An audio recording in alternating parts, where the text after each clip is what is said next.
বিষয় পক্ষ থেকে বলছি, তোমরা যারা ক্লাস 10-এ পড়ো তাদের জন্য আমরা পড়ার বিষয় পক্ষ থেকে যে আজকে তৃতীয় চ্যাপ্টারের অর্থাৎ প্রতিরোধ ও বিদ্রোহ, এই চ্যাপ্টার থেকে বিগত বছরে অর্থাৎ 2017 থেকে 2025 সাল পর্যন্ত অবজেক্টিভের যে প্রশ্ন এসেছিল সেই প্রশ্ন উত্তর নিয়ে আমরা হাজির হয়েছি।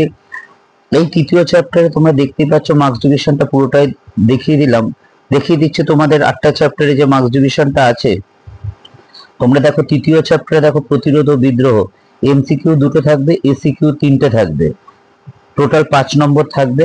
আর এসে অর্থাৎ 2 নম্বরের দুটো থাকবে 4 নম্বর। অর্থাৎ এসে এই কারণে বললাম অনেক সময় দেখা যায় যে 2 নম্বরের মধ্যে 1 নম্বরের কোন একটা অংশ থাকে, তারা ভারত সভা কি কবে প্রতিষ্ঠা করে, এরকম আর কি। যাই হোক, তা আমরা এই চ্যাপ্টারে আমরা 2017 থেকে 2025 সাল পর্যন্ত অবজেক্টিভ উত্তর আলোচনা করে দিচ্ছে। 2017 কেন আমরা বিগত ভিডিওতে বলেছি, কারণ এই প্যাটার্ন বা এই সিলেবাসে 2017 সালে প্রথম মাধ্যমিক পরীক্ষা হয়েছিল, আর 2025 কেন লাস্ট পরীক্ষা হয়েছে 2025 সালে, যেটা 2রা জুন 2025 সালে মাধ্যমিকের রেজাল্ট বেরোচ্ছে। তোমরা জানো মাঝখানে 2021 সালে পরীক্ষা হয়নি করোনার জন্য, 2022 সালে পরীক্ষা হয়েছে, প্রথম 4টে চ্যাপ্টার রয়েছে, যেহেতু এটা 3টে চ্যাপ্টার তাই 4টে চ্যাপ্টার, এই চ্যাপ্টার কিন্তু থাকছে 2022 সালে। যাই হোক, আর কথা না বাড়িয়ে তার চলো আমরা শুরু করি ক্লাস 10 তৃতীয় চ্যাপ্টারটি। দেখো তৃতীয় অধ্যায় প্রতিরোধ ও বিদ্রোহ। দেখো 1x2 অর্থাৎ দুটো এমসিকিউ আছে, 1x3 আর অর্থাৎ টোটাল 5 নম্বর, আর 2 নম্বরের দুটো আছে। যাই হোক, দেখো প্রথম কোশ্চেনটা, ভারতের প্রথম অরণ্য আইন পাশে 1865 সালে এমই অর্থাৎ মাধ্যমিক এক্সামিনেশন 18 অর্থাৎ 2018 সালে এই কোশ্চেনটি মাধ্যমিকে এসেছে। নেক্সট, 1878 সালে দ্বিতীয় অরণ্য আইনকে 3টে স্তরে ভাগ করা যায়, এটা এমই 17 অর্থাৎ মাধ্যমিক 17 সালে এসছে। নেক্সট 3 নম্বর, দ্বিতীয় অরণ্য আইন ব্র্যাকেটে 1878 সবচেয়ে বেশি লাভবান হয়েছিল ব্রিটিশ সরকার। নেক্সট, আমি আর সালগুলো বলছি না, তোমরা দেখতেই পাচ্ছ, এবং তোমরা কিন্তু খাতায় টুকে নেবে, খাতায় টুকে নিয়ে পড়বে, দেখবে টেস্টে বা ফাইনালে এবং তোমাদের কোনো অসুবিধা হবে না। 4 নম্বরটা দেখো, ঔপনিবেশিক অরণ্য আইনের বিরুদ্ধে সংগঠিত একটি আদিবাসী বিদ্রোহ হলো চুয়ার বিদ্রোহ। নেক্সট,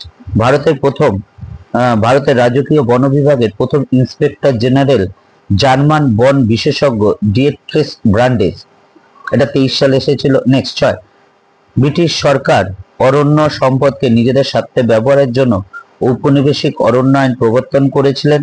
নেক্সট 7, জঙ্গলমহল নামে একটি পৃথক জেলা গঠন করা হয়েছিল চুয়ার বিদ্রোহের পর, এটা 23 সালে এসেছিল।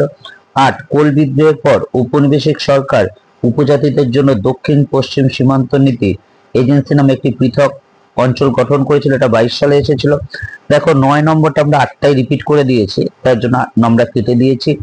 আমরা পরের বিষয় পক্ষ থেকে যে তোমাদের ইতিহাসের যে উত্তর 2017 থেকে 2025 সাল পর্যন্ত যে উত্তরগুলো এসেছে, অবজেক্টিভ বলি, 2 নম্বর বলি, 4 নম্বর বলি বা 8 নম্বর বলি, অর্থাৎ যেগুলো মাধ্যমিকে তোমাদের 2026 সালে আসতে পারে, সেগুলো কিন্তু আমরা সব দিয়ে দিই।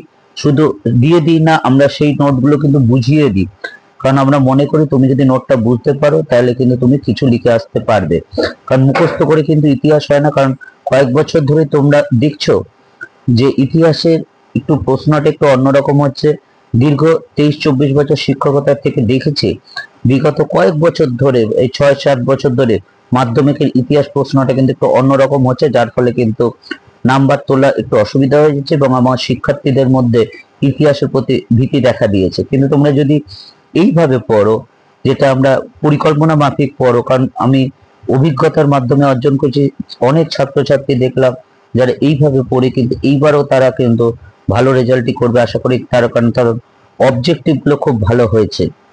আর 4 নম্বরও কমন পেয়েছে। তোমরা দেখবে আমরা পরের বিষয়ের পক্ষ থেকে যে 4 নম্বর বা 8 নম্বরের যে সাজেশন দিয়েছি, সেই সাজেশন কি পরিমাণে কমন এসেছে দেখে যদি তোমাদের মনে হয়, অবশ্যই দেখবে আগে, দেখে যদি মনে হয় বিশ্বাসযোগ্য তাহলে অবশ্যই চ্যানেলটা লাইক করো বা সাবস্ক্রাইব করো বা বেল আইকন টিপে রেখো।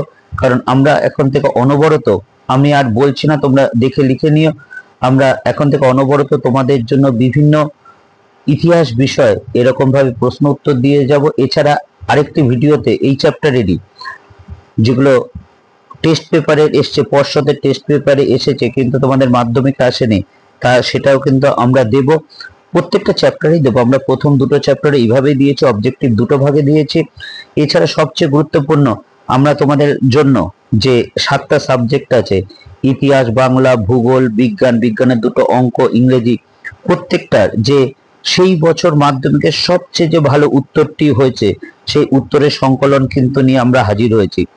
হ্যাঁ, কোনো একটা শিক্ষার্থীর উত্তর নয়, অবজেক্টিভ গুলো একই হবে সেটা কোনো কথা না, বুঝতেই পারছো। যেগুলো 2 নম্বর, 3 নম্বর বা 4 নম্বর যে নাম্বার আছে, যেগুলো সেগুলো সবচেয়ে যে ভালো উত্তর শিক্ষার্থীরা লিখেছে সেগুলোর আমরা সংকলন নিয়ে এসেছি।